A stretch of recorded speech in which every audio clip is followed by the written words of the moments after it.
जय हिंद दोस्तों। कैसे हैं आप लोग? आशा करता हूँ आप लोग अच्छे होंगे। चलिए आज हिंदी प्रैक्टिस सेट 3 कराने जा रहे हैं, जिसमें से टॉप 30 क्वेश्चन दिए गए हैं। ये भाषा विज्ञान की पार्ट 2 है। तो चलिए देर न करते हुए चलते हैं पहले प्रश्न की तरफ। तो पहला प्रश्न है, हिंदी की आदि जननी क्या है? पाली, संस्कृत, अपभ्रंश, प्राकृत। तो बताइए इसका सही आंसर क्या होगा? तो इसका सही आंसर हो जाएगा संस्कृत। हिंदी की आदि जननी क्या है? वो है संस्कृत। चलिए नेक्स्ट क्वेश्चन, हिंदी भाषा की कितनी विख्यात बोलियां हैं? 4, 8, 7, 5। तो इसका सही आंसर क्या होगा? हिंदी की कितनी विख्यात बोलियां हैं? तो हिंदी की कुल 5 विख्यात बोलियां हैं। चलिए अगला प्रश्न है, हाड़ौती बोली कहाँ की है? पश्चिमी राजस्थान की, पूर्वी राजस्थान की, दक्षिणी राजस्थान की या उत्तरी राजस्थान की? बात की जा रही है हाड़ौती। हाड़ौती बोली कहाँ की है? तो इसका सही आंसर क्या होगा? इसका सही आंसर हो जाएगा पूर्वी राजस्थान की, यानी ऑप्शन बी। चलिए अगला प्रश्न है, राष्ट्रीय हिंदी दिवस कब मनाया जाता है? 14 अक्टूबर, 11 जून, 14 सितंबर या 10 जनवरी? तो इसका सही आंसर क्या होगा? इसका सही आंसर हो जाएगा 14 सितंबर। राष्ट्रीय हिंदी दिवस कब मनाया जाता है? 14 सितंबर को। अगर बात करें अंतर्राष्ट्रीय हिंदी दिवस, तो अंतर्राष्ट्रीय दिवस मनाया जाता है 10 जनवरी को। राष्ट्रीय हिंदी दिवस 14 सितंबर को और अंतर्राष्ट्रीय हिंदी दिवस 10 जनवरी को मनाया जाता है। चलिए अगला प्रश्न है, निम्नलिखित में से कौन भारोपीय परिवार की भाषा नहीं है? मराठी, गुजराती, मलयालम, हिंदी। तो इसका सही आंसर क्या होगा? भारोपीय परिवार की भाषा नहीं है तो कौन सी है इसमें से? वो है मलयालम। मलयालम भारोपीय परिवार की भाषा नहीं है। तो जो लोग चैनल पर नए हो प्लीज़ चैनल को जरूर सब्सक्राइब कर लीजिएगा, बेल आइकन प्रेस कर लीजिए। एवं जो लोग सब्सक्राइब किए हैं वो लोग भी प्लीज़ एक बार चैनल को जरूर शेयर कर दीजिएगा। आप लोग वीडियो पूरा देखा करिए, पूरा वीडियो देखेंगे तो आप लोगों को ज़्यादा बेनिफिट होगा। चलिए अगला प्रश्न है, टकसाली भाषा किसे कहते हैं? संस्कृत निष्ठ भाषा को, ग्रामीण भाषा को, परिनिष्ठित भाषा को, कृत्रिम भाषा को? तो इसका सही आंसर क्या होगा? इसका सही आंसर हो जाएगा परिनिष्ठित भाषा को। टकसाली भाषा किसे कहते हैं? परिनिष्ठित भाषा को। चलिए अगला प्रश्न है, निम्नलिखित में भाषा की प्रमुख प्रकृति कौन सी है? सरलता से क्लिष्टता की ओर, जटिलता से सरलता की ओर, भावों से विचारों की ओर या विचारों से भावों की ओर? तो इसका सही आंसर क्या होगा? बताइए आप लोग। भाषा की प्रमुख प्रकृति पूछा हुआ है तो इसका सही आंसर हो जाएगा जटिलता से सरलता की ओर।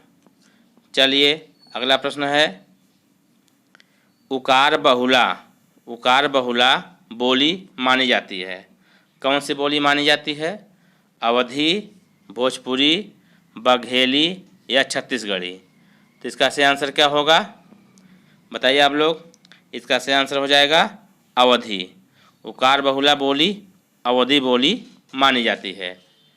चलिए अगला प्रश्न है, ध्रुपद गायन का संबंध किस भाषा से है? अवधी से, ब्रज भाषा से, बघेली या छत्तीसगढ़ी? ध्रुपद गायन। तो इसका सही आंसर क्या होगा? तो ध्रुपद गायन का संबंध ब्रज भाषा से है। किससे है? ब्रज भाषा से। चलिए अगला प्रश्न है, राजभाषा आयोग के प्रथम अध्यक्ष कौन थे? इम्पॉर्टेंट क्वेश्चन है ये आया था यूपी टीजीटी में सन 2013 का क्वेश्चन है ये। राजभाषा आयोग के प्रथम अध्यक्ष कौन थे? बाल गंगाधर तिलक, मुंशी आयंगर, बाल गंगाधर खेर या काका साहब कालेलेकर? तो इसका सही आंसर होगा बाल गंगाधर खेर। चलिए अगला प्रश्न है, हिंदी भाषा उत्पत्ति कहाँ से हुई? तो हिंदी भाषा की उत्पत्ति कहाँ से हुई? वैदिक संस्कृत, लौकिक संस्कृत, सौरसेनी अपभ्रंश या प्राकृत? तो इसका सही आंसर क्या होगा? इसका सही आंसर हो जाएगा सौरसेनी अपभ्रंश। हिंदी भाषा की उत्पत्ति कहाँ से हुई? सौरसेनी अपभ्रंश से हुई। चलिए अगला प्रश्न है, नीचे भाषा की 4 विशेषताएं दी गई हैं, इनमें से जो एक गलत विशेषता है उससे चुनना है। यानी 3 भाषा की विशेषताएं हैं और एक इनमें से भाषा की विशेषता नहीं है। तो कौन सी नहीं है? भाषा परिवर्तनशील होती है, ये तो बिल्कुल सही है। भाषा पैतृक संपत्ति होती है, यह गलत है। भाषा सामाजिक संपत्ति होती है, बिल्कुल सही है। और भाषा अनुकरण द्वारा सीखी जाती है, यह भी सही है। तो इसका सही आंसर क्या होगा? बी, भाषा पैतृक संपत्ति होती है, यह आंसर गलत है। चलिए अगला प्रश्न है, किसी सीमित क्षेत्र में बोली जाने वाली स्थानीय भाषा को क्या कहते हैं? राष्ट्रीय भाषा, राजभाषा, बोली या उपभाषा? तो इसका सही आंसर क्या होगा? सीमित क्षेत्र में बोली जाने वाली स्थानीय भाषा की बात की जा रही है। तो अगर स्थानीय भाषा की बात की जाए तो वहाँ क्या होती है? बोली होती है। लेकिन अगर आधिकारिक भाषा की बात की जाए, किसी क्षेत्र की आधिकारिक भाषा, अगर आधिकारिक भाषा की बात की जाए तो वहाँ की कौन सी भाषा हो जाएगी? तब हो जाएगी राष्ट्रीय भाषा। लेकिन अगर स्थानीय भाषा की बात की जाए तो वहाँ की बोली मानी जाएगी। लेकिन अगर आधिकारिक भाषा की बात की जाए तो राष्ट्रीय भाषा हो जाएगी। चलिए अगला प्रश्न है, इनमें से कौन सी राजस्थानी बोली नहीं है? मारवाड़ी, बुंदेली, मेवाती, मालवी? तो इसका सही आंसर क्या होगा? बताइए आप लोग। इसका सही आंसर हो जाएगा बुंदेली। राजस्थानी बोली बुंदेली नहीं है, बाकी मेवाती भी है और मारवाड़ी भी है और मालवी भी है। चलिए अगला प्रश्न है, इनमें से कौन मैथिली बोली के लोकप्रिय कवि हैं? तुलसी, जायसी, विद्यापति या नंददास? तो इसका सही आंसर क्या होगा? मैथिली बोली की बात की जा रही है, तो मैथिली बोली के लोकप्रिय कवि कौन है? वो हैं विद्यापति। चलिए अगला प्रश्न है, अंगिका किस राज्य की बोली है? पश्चिम बंगाल, छत्तीसगढ़, उत्तर प्रदेश, बिहार? अंगिका किस राज्य की बोली है? तो यह है बिहार। बिहार राज्य की बोली अंगिका है। यह भी यूपी पीजीटी में आया हुआ है सन 2006 में। चलिए अगला प्रश्न है, ग्वालियर की बोली है, ग्वालियर की कौन सी बोली है? ग्वालियर कहाँ पड़ता है? यह पड़ता है मध्य प्रदेश में। चलिए ग्वालियर की बोली कौन सी है? बुंदेली, ब्रजभाषा, खड़ी बोली, कन्नौजी? तो इसका सही आंसर क्या होगा? इसका सही आंसर हो जाएगा बुंदेली। ग्वालियर की बोली कौन सी है? वह है बुंदेली। चलिए अगला प्रश्न है, हिंदी भाषा की बोलियों के वर्गीकरण के आधार पर छत्तीसगढ़ी बोली कौन सी है? बोलियों के वर्गीकरण के आधार पर छत्तीसगढ़ी बोली कौन सी है? पूर्वी हिंदी, पश्चिमी हिंदी, पहाड़ी हिंदी, राजस्थानी हिंदी? तो इसमें से सही आंसर क्या होगा? तो इसका सही आंसर हो जाएगा पूर्वी हिंदी। चलिए अगला प्रश्न है, पश्चिमी हिंदी के अंतर्गत कौन सी बोली नहीं आती है? छत्तीसगढ़ी, कौरवी, बुंदेली, ब्रज? तो इसका सही आंसर क्या होगा? बताइए आप लोग। पश्चिमी हिंदी के अंतर्गत कौन सी बोली नहीं आती है? तो इसका सही आंसर हो जाएगा छत्तीसगढ़ी। छत्तीसगढ़ी पश्चिमी हिंदी के अंतर्गत बोली नहीं आती है। चलिए अगला प्रश्न है, पश्चिमी हिंदी की कितनी बोलियां हैं? 3, 5, 4 या 2? तो इसका सही आंसर क्या होगा? इसका सही आंसर हो जाएगा 5। पश्चिमी हिंदी की 5 बोलियां हैं। कौन कौन है? एक है हरियाणी, दूसरा है खड़ी बोली और तीसरा है ब्रजभाषा, ब्रजभाषा। और चौथा है कन्नौजी। और पांचवा कौन सा है? पांचवा है बुंदेली। कौन सी भाषा? बुंदेली। खड़ियारवी, खड़ी बोली, ब्रजभाषा, कन्नौजी और बुंदेली पश्चिमी हिंदी की 5 बोलियां हैं। चलिए अगला प्रश्न है, कन्नौजी हिंदी की किस उपभाषा की एक बोली है? पूर्वी हिंदी, पश्चिमी हिंदी, राजस्थानी हिंदी, पहाड़ी हिंदी। तभी मैंने बताया, तो इसका सही आंसर क्या हो जाएगा? पश्चिमी हिंदी। चलिए अगला प्रश्न है, निम्नलिखित में से कौन सी बोली पश्चिमी हिंदी के अंतर्गत नहीं आती है? ब्रजभाषा, अवधी, बुंदेली, कन्नौजी। तो अभी मैंने बताया, तो इसमें से कौन सा आंसर सही होगा? इसका होगा अवधी। अवधी पश्चिमी हिंदी के अंतर्गत नहीं आती है। चलिए अगला प्रश्न है, इनमें से पश्चिमी हिंदी की बोली कौन सी नहीं है? अगेन आया, ब्रजभाषा, बुंदेली, कन्नौजी, बघेली। तो इसका भी सही आंसर क्या होगा? इसका आंसर होगा बघेली।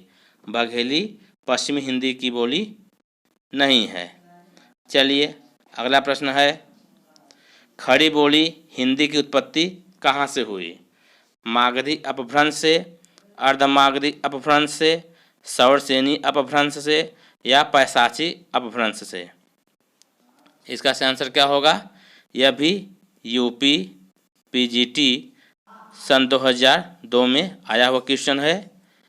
खड़ी बोली हिंदी की उत्पत्ति कहाँ से हुई? तो इसका सही आंसर हो जाएगा मागधी अपभ्रंश से, अर्धमागधी अपभ्रंश से, सौरसेनी अपभ्रंश से या पैशाची अपभ्रंश से। तो इसका सही आंसर हो जाएगा सौरसेनी अपभ्रंश से।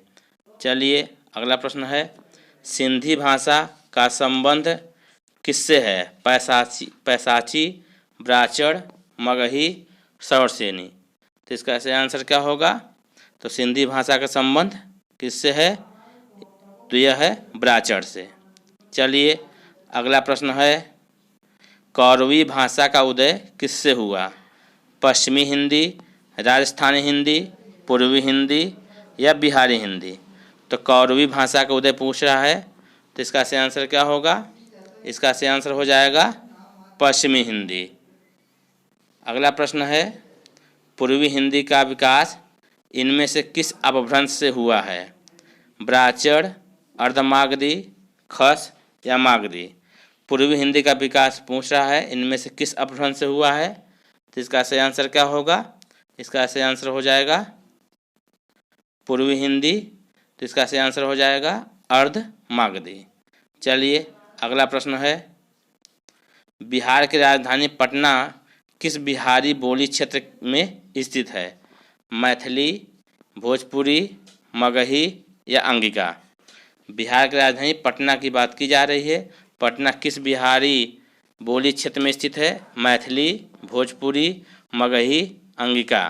तो इसका सही आंसर क्या होगा? बताइए आप लोग। इसका सही आंसर हो जाएगा मगही। चलिए अगला प्रश्न है, भोजपुरी बोली की उत्पत्ति कहाँ से हुई? अर्धमागधी अपभ्रंश से, मागधी अपभ्रंश से, सौरसेनी अपभ्रंश से या इनमें से कोई नहीं? तो इसका सही आंसर क्या होगा? भोजपुरी बोली की बात की जा रही है, तो भोजपुरी बोली की उत्पत्ति कहाँ से हुई? तो यह हुई मागधी अपभ्रंश से। चलिए अगला प्रश्न है, कर्ता के साथ ने का प्रयोग न होना किस उपभाषा की प्रमुख विशेषता है? पूर्वी हिंदी, पश्चिमी हिंदी, राजस्थानी हिंदी या इनमें से कोई नहीं? तो इसका सही आंसर क्या होगा? कर्ता के साथ ने का प्रयोग। तो इसका सही आंसर हो जाएगा पूर्वी हिंदी। चलिए अगला प्रश्न है, देवनागरी लिपि का सर्वप्रथम प्रयोग किस राज्य में हुआ माना जाता है? महाराष्ट्र, उत्तर प्रदेश, राजस्थान, गुजरात? तो देवनागरी लिपि का सर्वप्रथम प्रयोग किस राज्य में हुआ माना जाता है? तो यह माना जाता है गुजरात में। चलिए अगला प्रश्न है, कौन सी भाषा देवनागरी लिपि में लिखी जाती है? मराठी, पंजाबी, गुजराती या इनमें से कोई नहीं? तो देवनागरी लिपि इनमें से कौन सी है भाषा? वह है मराठी। चलिए, तो अगर यह वीडियो आप लोगों को अच्छा लगा हो तो प्लीज़ चैनल को लाइक शेयर तथा सब्सक्राइब जरूर करिएगा। पूरा वीडियो देखने के लिए आप लोगों को धन्यवाद। तो चलिए फिर मिलते हैं कल इसके पार्ट 4 में। तब तक के लिए जय हिंद।